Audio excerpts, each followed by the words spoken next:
This video is for the installation of an 8000i. In particular, we're going to have a look at the installation of the hydraulic fittings on this particular loader.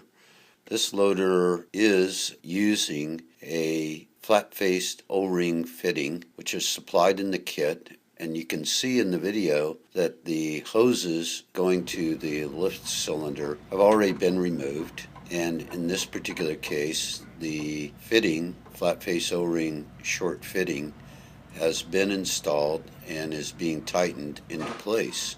Notice that there's a cap on one end. That cap is for future use for the hose.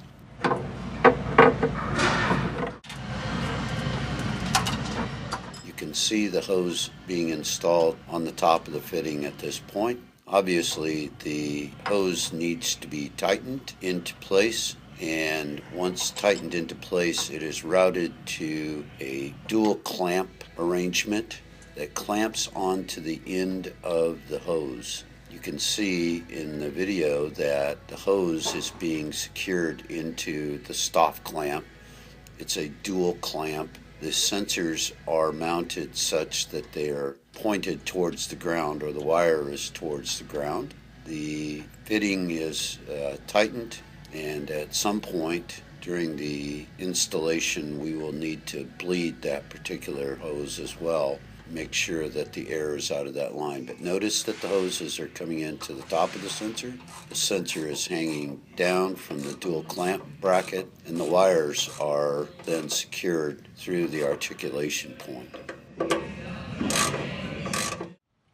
We also need to install the reference and direction sensor. You can see here that an existing hole on this particular loader is being used to secure the bracket arrangement. There are specific installation instructions about the bracket. You'll also notice that a clamp arrangement is being used to clamp the magnet assembly to the lift arm.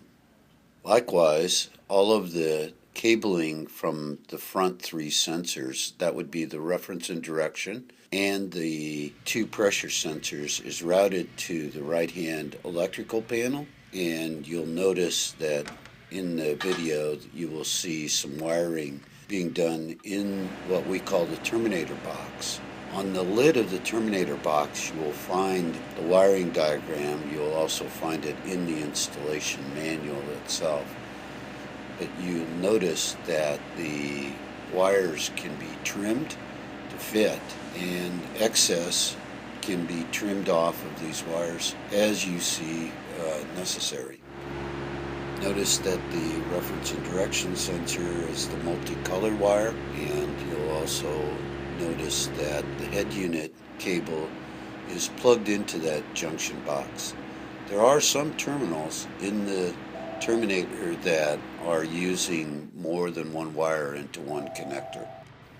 Notice that as we are completing the wiring, that each one of the terminals does not have a wire, so please take care and make sure that the wiring is done per the instructions. Once the wiring is done, you can notice that we are routing the head unit cable down through the end where the grommet fits into the terminator box. Tie straps are used to secure all of the wires in place. You'll notice that once that terminator box is completely wired, that cover will be snapped onto it and it will be placed into the right-hand electrical panel.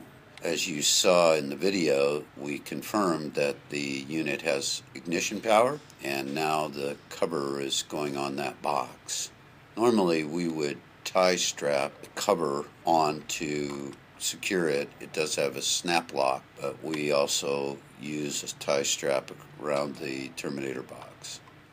Now we're on to the cab mounting. This happens to be the remote enter switch, and you'll notice that it has a rubber grommet at the back. It has a small bracket. The bracket's in place there. Simply push the switch down into the bracket and pull the rubber grommet up over the bottom of the switch. In this case, it's mounted to the front of the right-hand panel, and there's also a cover that snaps over the top of that particular switch. This switch is used during manual entry and should be installed on every loader. For the head unit, we have several different arrangements that can be used. We supply a clamp bracket for the right-hand ROPS in some cases, and in some cases, as you'll see here, there was an existing spot on the loader where we are using an existing bracket for the door, actually, for the door latch. Once the ram mount is located onto the right-hand ROPS, then the head unit is put in place. You'll notice that he's checking to make sure that it's out of the way of the operator and from a standpoint of the window and the hydraulic lever. Obviously, using your best judgment here and using the operator as a guide would be logical. The head unit cable is then routed down to that junction box that we saw prior.